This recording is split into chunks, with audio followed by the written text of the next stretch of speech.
You're listening to episode 327 of The Secular Buddhist.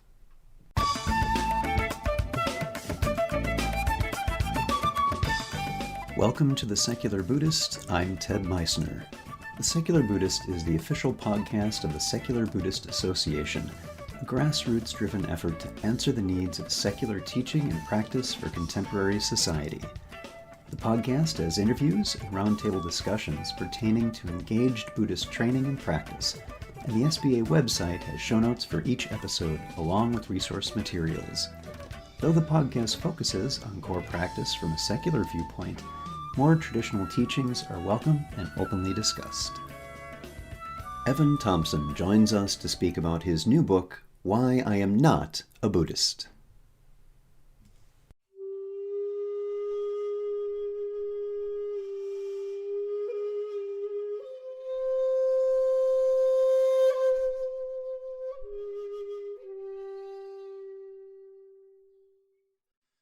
Hi, everyone. Before we begin today's episode, I'd like to mention that this podcast and the supporting website, discussion forums, our live online practice circle, and other services provided by the Secular Buddhist Association are supported by you. If you find this episode or any other offerings helpful to you in some way, I ask that you take a moment and visit secularbuddhism.org and click on the contributions button.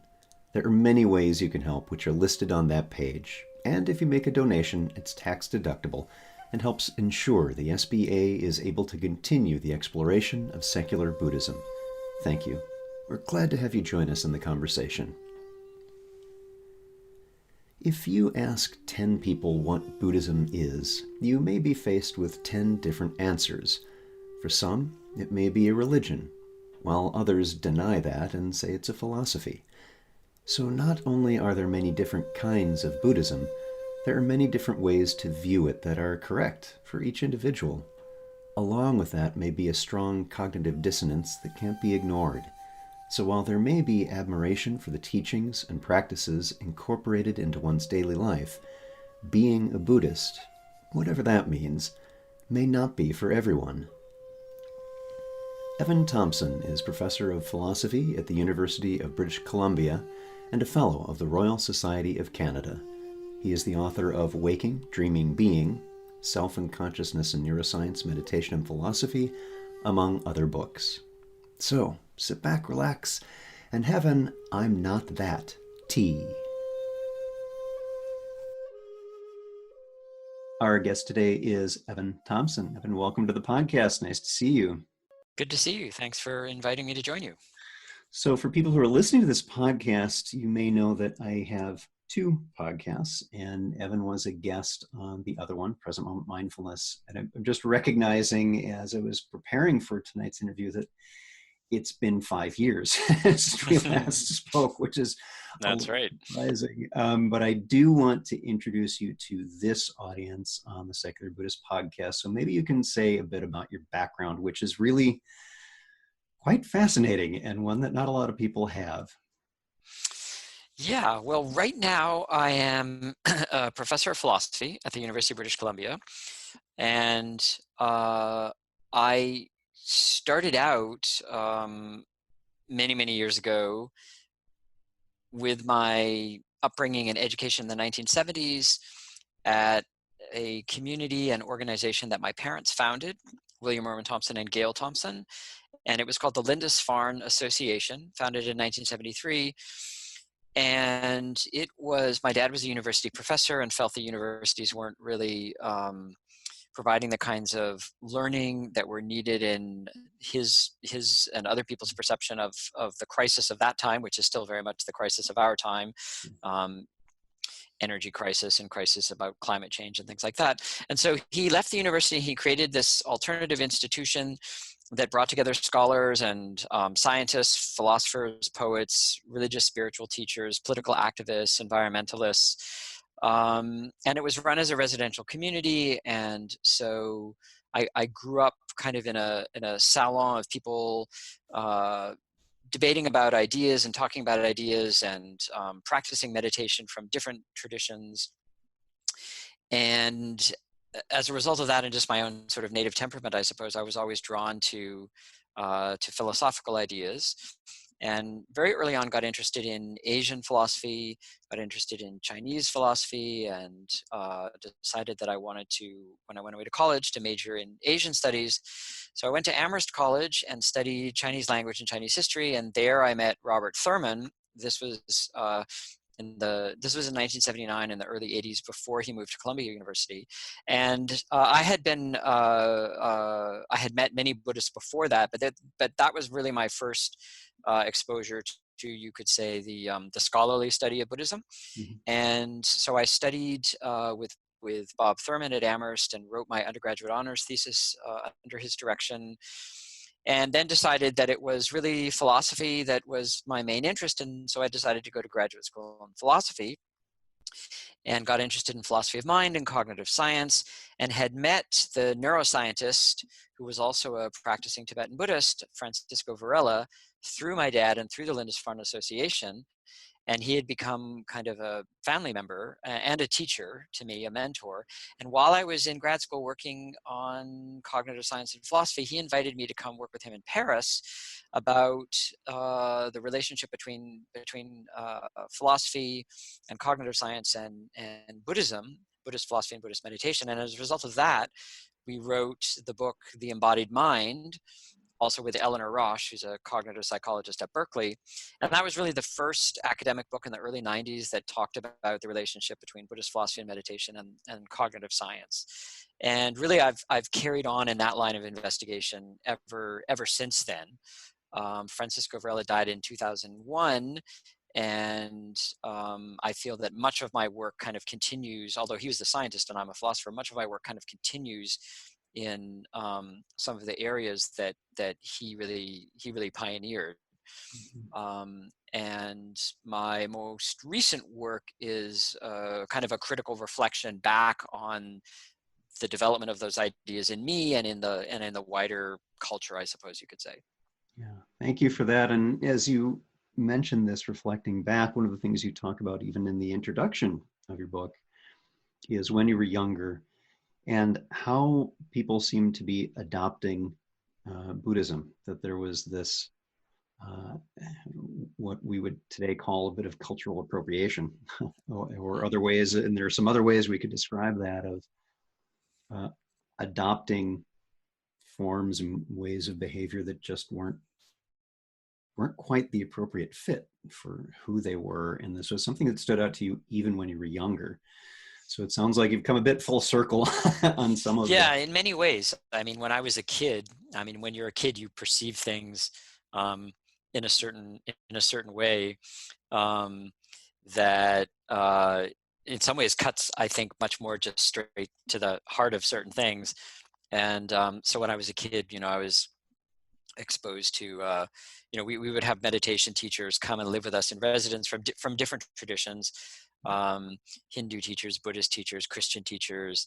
And so very early on, I was aware of, on the one hand, the attractiveness of that way of engaging with the world, I suppose you could say, but also very much aware of the kind of posturing and sanctimony that went with it, and the hierarchy, the sort of guru-disciple hierarchy.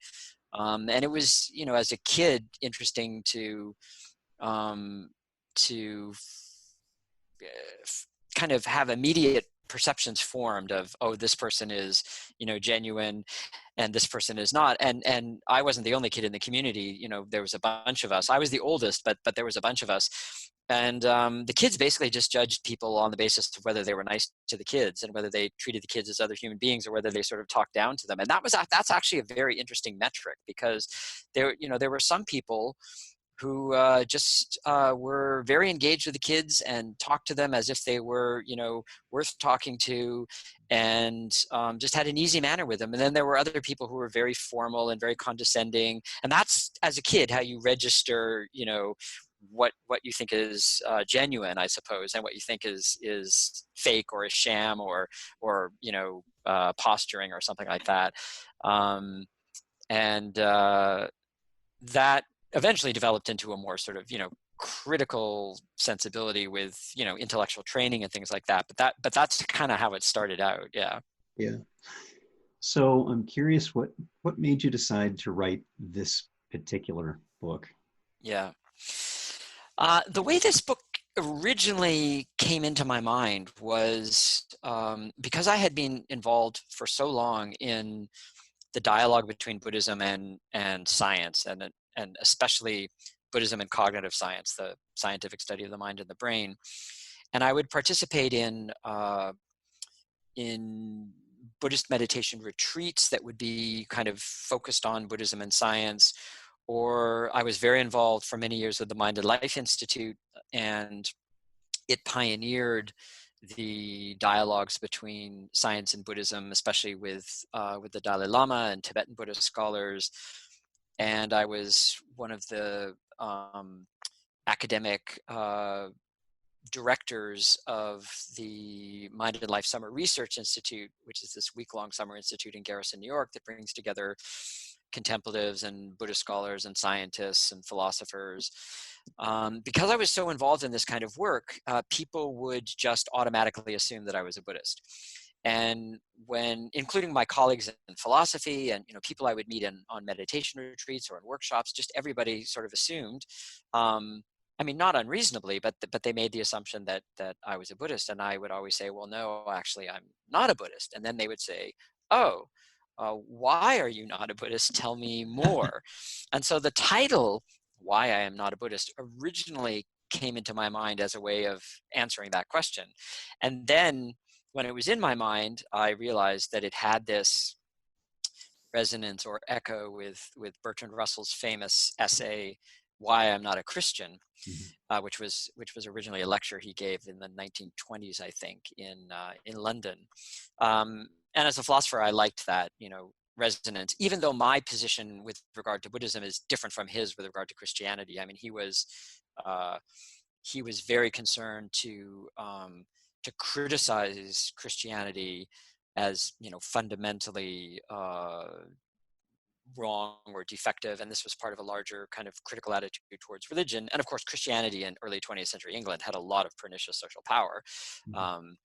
And my attitude towards Buddhism is not that. In the book, I say at a couple points that I want to think of myself as a good friend to Buddhism, and that my criticisms are friendly ones, and that it's in the spirit of saying to someone who's a friend, look, you say these things, but I really don't see it that way, and I really don't think you should say those things if you think about it. And that's the way that the book is written, and or I try to convey that in the book anyway. Yeah, That's originally how the book came to be. Yeah. Yeah, and you do convey that in the book. What I really admire about it is you take a critical stance without being a jerk about it. These are appropriate critical questions that we should ask. And one of the things that, as I consider in reading through it, is many of the ways in which you approach questions that I think are valid questions to ask to a Buddhist audience, knowing there's many different kinds of Buddhists and different ways to engage with the practice, that these are the same kinds of questions that make perfect sense for a Buddhist to ask someone trying to convert them to another faith. They might ask them of a Christian, for example, or from some other tradition. And what I've always thought, being someone who's trained in good science, my degree's in biology, that, well, we also need to control for our own bias. So why is it not valid for us to ask those same questions of something which we hold dear with Buddhist views? And that's essentially the whole project motivation behind this podcast, is that kind of questioning. How can this make sense to us? And that's what you do in the book. And you also, and not just on Buddhism, you also, as you mentioned, have a strong background in the scientific study and neuroscience with your work with Varela and others. And one of the things you mentioned in the book, which always makes my gums ache a bit when I see it in a scientific paper, is when it's a science paper, it's about the brain, what happens in meditation. Okay, those are all fair game and good, but the insistence on using Buddhist terminology or a Buddhist measuring stick for scientific terms, which may be different and not within scope of that realm of naturalism. Enlightenment keeps cropping up in scientific papers. Like, well, okay, so what's your definition here? And I know that's an entire separate 10-volume saga that they're not going to get into in the scientific paper, so it really shouldn't be in there. And you do a very elegant job of handling that, but I'm wondering if that's something you also continue to see and have seen over the years. Oh, definitely.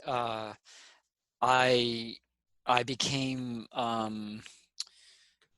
increasingly aware, I suppose, of let's say I noticed an increasing tendency for that to happen in these discussions. So one thing that's worth pointing out is that when Francisco Varela, who is the founding scientist of the Mind and Life Institute, envisioned a conversation between Buddhism and cognitive science, he did not think of it as the scientific study of meditation in a way that was meant to prove the benefits of meditation or to use Buddhist concepts to illuminate the functioning of the brain. That wasn't his vision at all. His vision was rather that in Buddhism we have, or in certain Buddhist traditions, we have certain kinds of developed mental practices, and we have a tradition that has a rich philosophical and theoretical vocabulary for talking about those practices, and that then can be an interesting dialogue partner for scientists where the two can learn from each other. And it wasn't about converting one to the other. It was as much about the differences and just simply getting to know one another as it was about any attempt to kind of hybridize or fuse things. And he very much thought of the conversation as an open and, in a way, kind of no holds barred one, where each side would get to, ask questions of the other.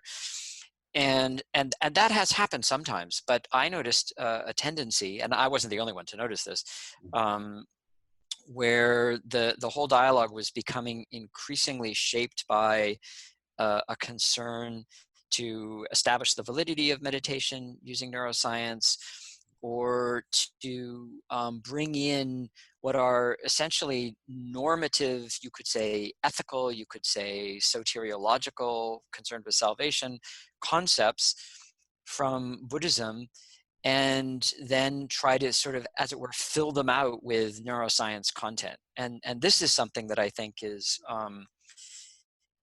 this is an example of what I call Buddhist exceptionalism in the book, because if someone were to do this, and indeed this has happened with, say, Christian prayer, or as happened in the 1970s with transcendental meditation and the scientific studies that were done about this, we would immediately recognize that as, wait a minute, there's something illegitimate about this. This is not the right way to do science.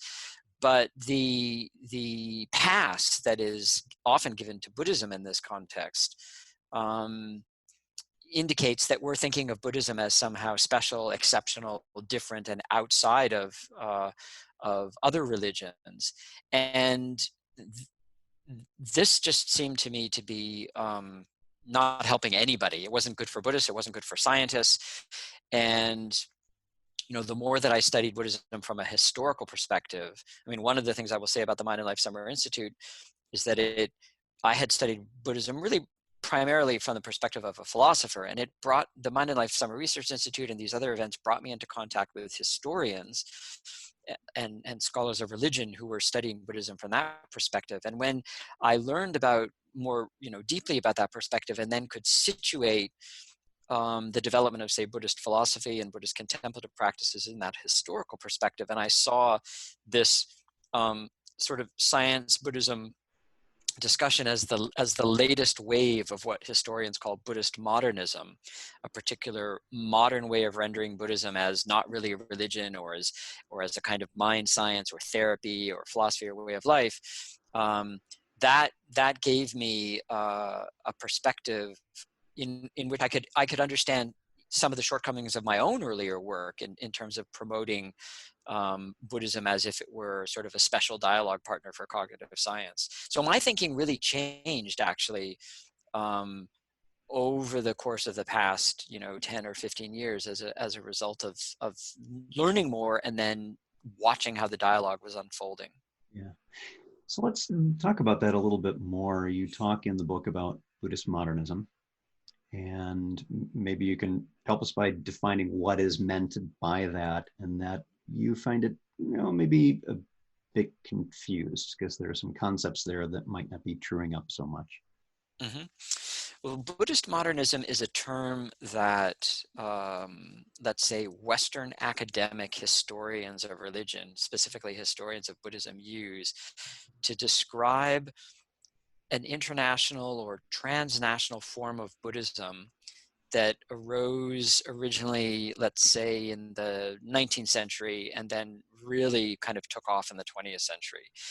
And I should say parenthetically that I'm talking in very general terms, and it's not as if there's one form of Buddhist modernism. It takes different forms with different emphases. But generalizing for the moment, what happened is that in Asian countries, either where there had been a colonial presence, such as Burma or Sri Lanka, Ceylon, or countries like Japan, which had encountered, Western culture and modernity, but maybe hadn't been subject to quite the same colonial situation. There was a perception on the part of these countries that they needed to modernize their own traditions in the face of what was being asserted as the superiority of Christianity and European culture, and especially science as the product of the Christian religion and European culture. And so one strategy that these Buddhists used was to say that, well, Buddhism is really the rational religion or the scientific religion. And this is a very clever move because they could say things like, well, we don't subscribe to the idea of a creator God. We don't subscribe to a belief in an immortal soul. We emphasize cause and effect and karma. And then they cast meditation as a kind of inner science of the mind, a kind of inner introspection practice. And this is around the time that psychologists like William James are writing about introspection. So they present, say, traditional forms of meditation, or they recraft traditional forms of meditation as a kind of inner, unprejudiced, unbiased observation of the mind that's scientific in a way that, say, prayer isn't. And then this form of Buddhism gets exported to the West and is well, it's the form of Buddhism that, say, is encountered at the World's Parliament of Religions in Chicago in the 1890s, I guess. And it's very appealing to Westerners who are dissatisfied with their own religious traditions, looking for meaning, and are already shaped by a sort of Protestant idea that what religion really is about is personal experience. And so the idea that meditation as personal experience, that it's rational, that it's empirical, this is very appealing. And so we have the emergence of a kind of new religious sensibility on the part of, not just in Buddhism, actually. You see the same move made in Hinduism and yoga. And this is presented, to the Western audience, proves very appealing, develops in the West, then gets exported back into Asia, alters Asian Buddhism, so that you have a kind of new international modern religious sensibility developing in Buddhism and in other traditions as well. And it has become this is the term that the historian David McMahon uses in his book, The Making of Buddhist Modernism. It has become a kind of transnational lingua franca for talking about Buddhism. So, a lot of the sort of pop ideas we have about Buddhism, it's not really a religion, or it's different from other religions, or the Buddha was, rejecting the Vedic superstition of his time and was embarking on a kind of path of rational empirical self-scrutiny. All of this is actually a product of Buddhist modernism.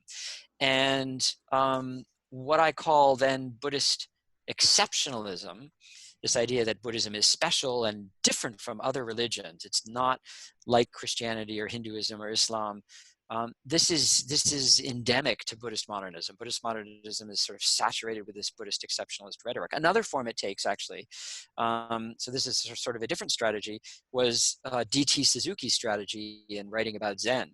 So he was very influenced by the Japanese philosopher Nishida, who had used the term pure experience, which he had gotten from William James, actually. And D.T. Suzuki recast Zen as a kind of Zen awakening as a pure experience event, satori, not about doctrine, not about belief, not about God, but about a kind of authentic selfhood through pure, unmediated, non-conceptual intuition. And this is the Zen that then comes to the West. And Suzuki's move was to say, well, he said either Zen isn't really a religion because it's about pure experience, or it's the inner essence of all religions, but Zen has a sort of special access to that inner essence in a way that other religions don't. And I mean, one thing to emphasize is that in terms of the dialectic of religious pluralism and the hegemony of the West, this is an incredibly creative and very effective strategy. And I also want to say, like, religions always change and evolve. So my calling out of Buddhist exceptionalism is not meant to say that Buddhist modernism is inauthentic and traditional Buddhism, whatever that might mean, is authentic. That's not my claim at all, because religions are always evolving. There's never an original pure religion or philosophy or what have you. So this is just part of the nature of the transformation that happens. But we, especially in the science Buddhism dialogue, I think were unaware of it and weren't able to see it. And this is where, Buddhist historians like Dom Lopez and David McMahon, their work is really important, because, it enables us to have a broader critical historical perspective on the water in which we're swimming. And I think that's a very interesting point, that there's this idea that Buddhism is special because, and I think back to my days where I was a little bit more hip deep in atheist activism, and every religion had the, well, we're better because, and then it's a fill in the blank of whatever it happens to be. Right. And with Buddhist modernism, it tended to be this appeals to our sensibilities with science, you described, or other things. And something I want to make clear for those who are listening, and you also make this point in the book, is that this is not to suggest that there is, well, there is no one true Buddhism. And you can just ask, put a question online somewhere, is Buddhism a religion? And then look at the completely opposite answers you'll get. Some will say, oh, it's a philosophy, and others will say equally much, no, it's a religion. And those are both correct. Who's the audience? How are they engaging with it? It's part of their cultural history. We need to understand what that context is. So it's not a matter of this is one or the other, and if you're not doing it this way, you're wrong. It's like, there are different ways people can engage with this. And you look at that, and that also means it's in a field of questioning. And to me, as someone with a scientific background, I always wonder, well, why is questioning bad? If there is validity to whatever your ideological stance is, it doesn't have to be a religious one, it could be something else, then it can withstand questioning because you'll have answers to it. And if it can't, then that's something to maybe learn. Maybe there's something that I need to firm up my understanding of something a bit better. You bring up in this also that we talk about mindfulness. You have a whole chapter on it in the book. And right away, you talk about a couple of different ideas that are both are a bit off on contemporary views of mindfulness. And I'm wondering if you might say a little bit about that while I flip through pages to see if I can find exactly what I was looking for. Yeah. Well, of course, there's, I mean, the word mindfulness has become so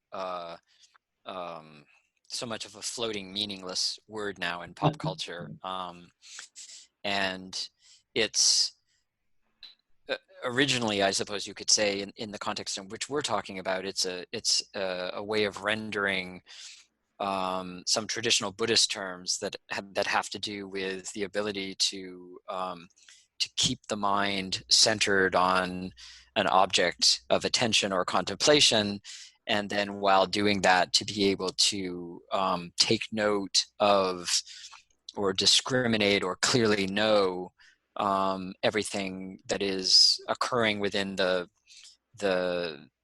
sort of the field of the mind in relationship to that object. So traditionally, that's the idea of sati or smriti as holding in mind a kind of, you might say, recollective attention, and sampajana, the sort of clear discerning or clear knowing. So that's traditionally how you might describe it. And then what I try to do in the chapter on mindfulness is talk about how mindfulness has become, I suppose you could say, privatized in two ways in how we think about it. So one way it's become privatized is we think it's a matter of individual experience internally in the theater of the individual mind. And so it's a matter of a kind of inner introspective monitoring, you might say, especially when it's presented in maybe a more, let's say, insight meditation, Vipassana style. And then when we're coming at that through science, particularly through a neuroscience lens, there's the tendency to think, and what that is something going on in the brain. And so the brain is the right, if you will, biological place to understand the mechanics of mindfulness and to show that mindfulness changes the brain or changes it in a beneficial way, or has biobehavioral effects of one sort or another on like cognitive function, improves attention. There's that whole discourse. And then there's what I would call I mean, you could call it a kind of narcissistic discourse that it's about enhancing and improving the individual self, understood as a kind of individual mental agent.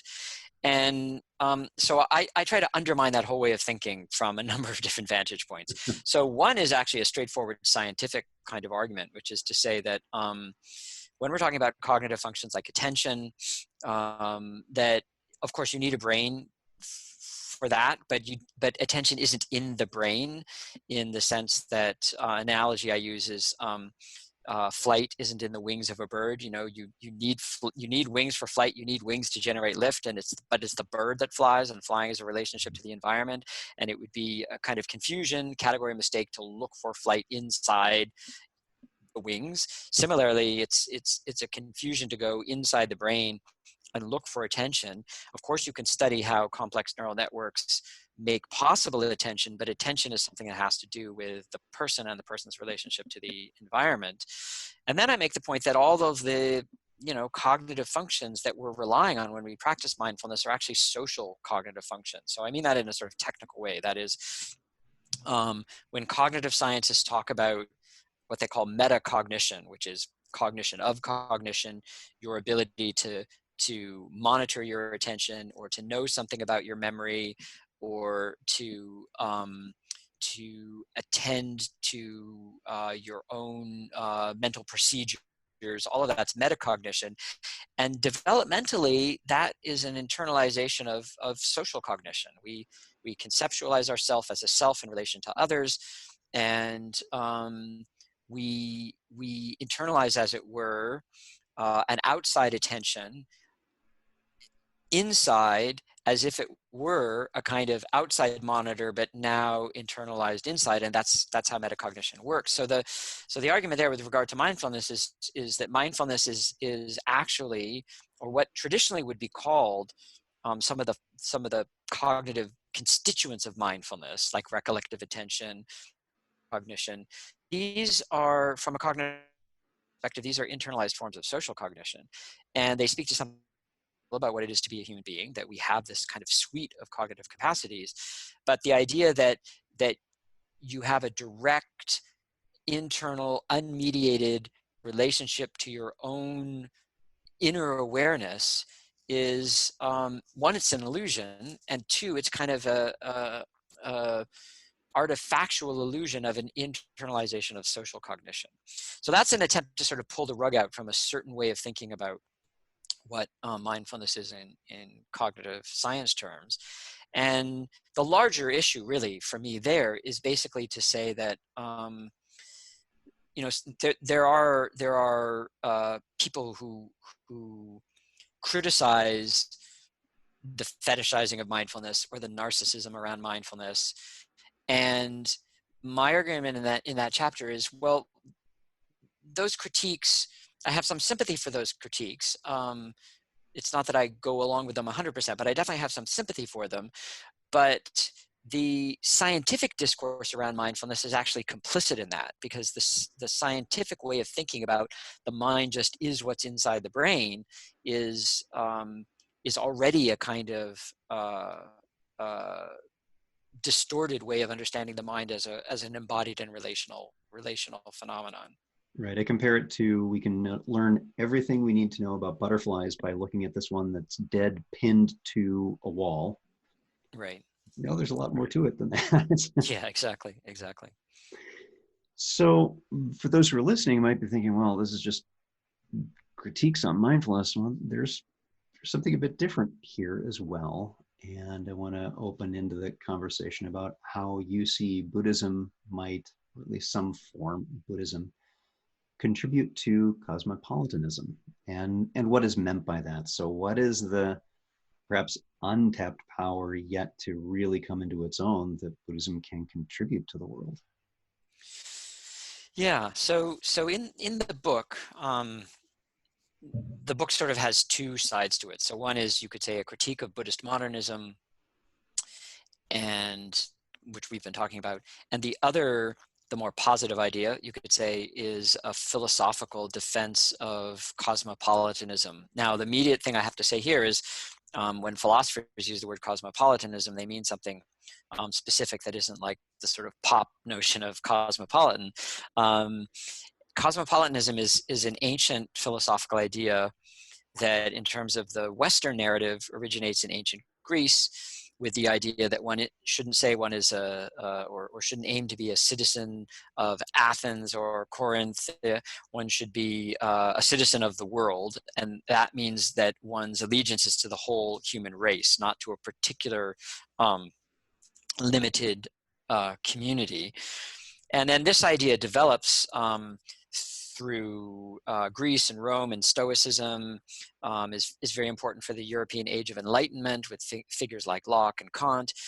And then we see very much in contemporary philosophical writing by philosophers like Kwame Anthony Appiah, who's a African British American philosopher at New York University, who's wrote a book called Cosmopolitan Ethics in a World of Strangers, that was published, I think, in 2007.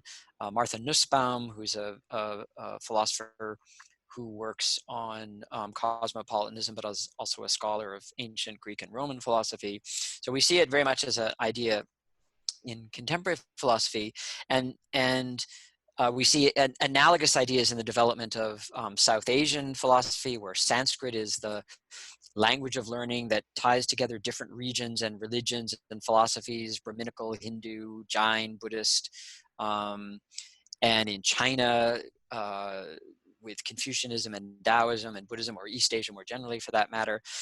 So the idea, the sort of central idea behind cosmopolitanism, is that there's one human family, as it were, and that it's important that there be different ways of life and different practices and belief systems, and that those differences be respected, and that we care about the welfare of the individuals who are in different communities with different practices and ways of life, and that conversation among them is fundamentally important, where the aim of conversation, and this is Appiah's formulation, is not necessarily to convert or convince, but simply to get to know each other better. And that was actually very much the idea behind the Mind and Life dialogues originally. So that's the positive view that I argue for in the book.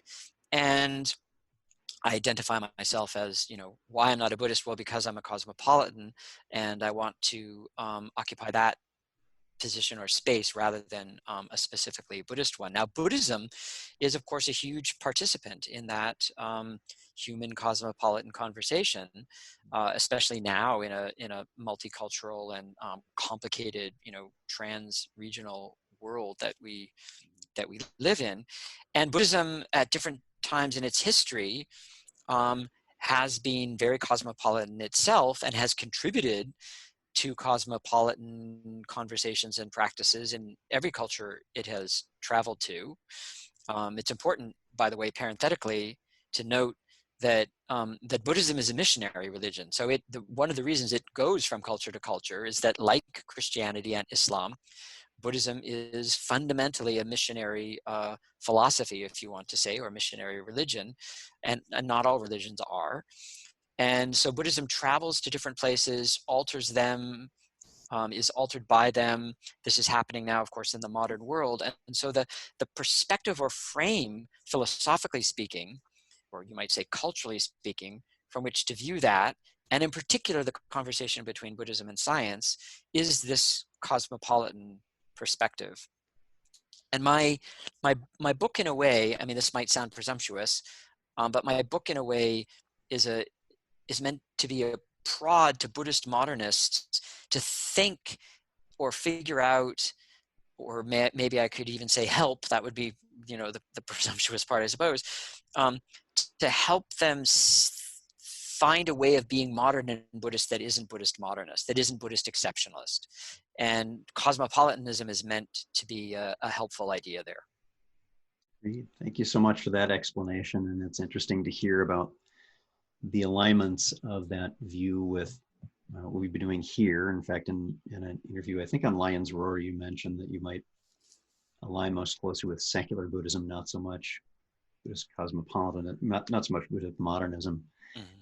And that's what we've been doing too, is this idea that there is such a thing as intersectionality, increasingly with a more global community, and the ability to have conversations, to recognize differences, and to still respect that they're not going to be agreements on everything. They don't have to be. And we're going to need to do that, I think, more and more as a matter of survival in coming times for everyone. And again, here's that idea of a global community and cosmopolitanism as a way in which Buddhism can contribute to that and certainly be a voice at that table. Evan, I'm wondering if there's anything else you want to share with the listeners before we let you go. I think we actually covered quite a number of things. I mean, you mentioned secular Buddhism just now, and I don't really say much about that explicitly in the book, except I think I have one comment where I say that, I mean, so secular Buddhism, again, this term might be used in different ways by different people, but I would say that it has many of the elements of what, at least from a scholarly perspective, one would call religious. And so when some secular Buddhists present secular Buddhism as if it's non-religious Buddhism, then I would find that well, it would depend exactly on how they articulated that. That would raise a kind of question for me. In the same way that if one said secular Christianity or secular, I mean, secular Judaism might be easier because unlike Christianity and Islam and Buddhism, Judaism isn't really a missionary religion, so it's the traditions of a particular people, and so as a sort of secular Jewish worldview, I think is understood as one in which there's kind of progressive intellectual tradition and more liberal ideas. But in the case of and similarly in the case of Buddhism, of course, that's what secular is meant to signify or indicate. But often there's a bit of Buddhist exceptionalism in there, with the idea that, well, Buddhism is especially suited to being secular in a way that Christianity or Islam isn't. So that, I mean, that would be an interesting conversation to have, depending on the kind of secular Buddhism that we're talking about. Yeah, I think that's a very valid point, and I do mention this to people who engage with us, is that what do you mean by secular Buddhism? Because we have our own particular meaning, and it's very different from others that you may have met who are, say, anti-religious, and that's not our particular stance. It's not how we're about it, and we're not trying to take anything away from heritage forms or other kinds of Buddhism. It's just that we're recognizing that that may not be quite the cultural context for me, may not be quite in alignment with my worldview and my upbringing, my background, and it is for others, and that's fine. So Yeah, no, I mean, I think that's again a case of, religions are always changing and evolving, and the idea that this is something that I also try to emphasize in the book, particularly in the chapter on enlightenment, is the idea that there isn't any one thing that enlightenment means, other than, traditionally by definition it's awakening, the realization of nirvana, the cessation of defilements. But in terms of filling out what that means, every different culture, every different community has had to grapple with what that means in the world here and now, and that clearly has to be the case in our world today, especially with the kinds of things that that shape our orientation to the world through, for example, science, or modern political ideas. So I think that's that's to be expected, and it should be affirmed. And then the difficult task is how to actually do it. well, for those who are listening, we'll have more information on the episode page for this episode, including my interview with Evan on the other podcast, as well as links to his new book, Why I Am Not a Buddhist. Our guest today, Evan Thompson. Thanks so much for being here. Thanks very much. Always good to talk.